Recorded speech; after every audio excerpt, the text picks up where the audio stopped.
Hi అండి, అందరికీ నమస్కారం. వెల్కమ్ టు మై ఛానల్ అండి. ఈ వీడియోలో తల్లికి వందనం 15,000 రూపాయలు వీరికి మాత్రమే అర్హులండి. సో దాని గురించి పూర్తి సమాచారం అయితే ఈ వీడియోలో తెలుసుకుందాం. వీడియోని ఎక్కడ కానీ స్కిప్ చేయకుండా ఎండ్ వరకు చూడండి, అప్పుడు పూర్తి ఇన్ఫర్మేషన్ అర్థమవుతుంది.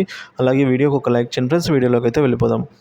ఫ్రెండ్స్, ఒక విషయానికి వచ్చినట్లయితే తల్లికి వందనం అనేది ఎంతమంది విద్యార్థులు ఉంటే అంతమందికి అయితే లభించడం జరుగుతుందండి. అంటే ఒక తల్లికి ఇద్దరు సంతానం ఉంటే 15,000 కలిపి 30,000 లభించడం జరుగుతుంది. అలాగే ముగ్గురు ఉన్నట్లయితే 45,000, నలుగురు ఉన్నట్లయితే 60,000 ఈ విధంగా అయితే రావడం జరుగుతుందండి. అంటే తల్లికి వందనం అంటే ఒక్కొక్క తల్లికి అని కాకుండా ప్రతి ఒక్క విద్యార్థికి అని చెప్పేసి అర్హులైన విద్యార్థులండి.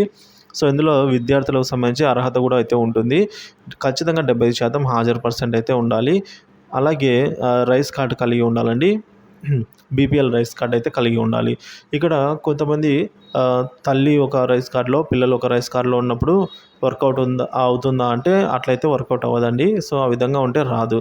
సో పిల్లలు మరియు తల్లిదండ్రులు అందరూ ఒక రైస్ కార్డ్‌లోనే ఉన్నప్పుడే పథకం అయితే వర్తిస్తుందండి. సో ఎవరైనా ఈ విధంగా రైస్ కార్డ్‌లో పిల్లలు తమ రైస్ కార్డ్‌లో లేనట్లయితే వెంటనే యాడ్ చేసుకోండి. అలాగే కొంతమందికి తల్లి లేనట్లయితే ఎవరికి వస్తుంది అన్నట్లయితే, తల్లి లేకపోతే తండ్రికి లభించడం జరుగుతుందండి. ఎందుకంటే గార్డియన్‌గా ఉంటారు కాబట్టి. ఒకవేళ తల్లిదండ్రులు ఇద్దరూ లేని పక్షంలో వాళ్ళ యొక్క గార్డియన్‌గా ఎవరైతే ఉంటారో అంటే అత్తయ్య, మామయ్య కావచ్చు, లేదంటే తాతయ్య కావచ్చు, ఈ విధంగా ఎవరైతే ఉంటారో వాళ్ళ యొక్క అకౌంట్‌లో అయితే జమ కావడం జరుగుతుందండి. పిల్లల అకౌంట్‌లో అయితే జమ కాదు. కానీ ఇందులో కండిషన్ ఏందంటే, పిల్లలు గార్డియన్ ఎవరైతే ఉంటారో ఖచ్చితంగా పిల్లలు మరియు గార్డియన్ ఇద్దరు కూడా ఒకే రైస్ కార్డ్‌లో అయితే ఉండాల్సిన అవసరం అయితే ఉంది.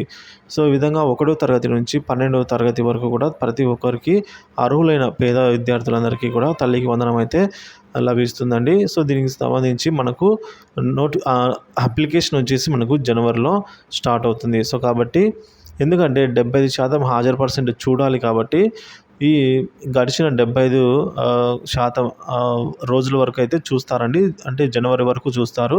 హాజరు ఎవరికైతే ఉందో వాళ్ళ నుంచి అయితే తీసుకోవడం జరుగుతుందన్నమాట.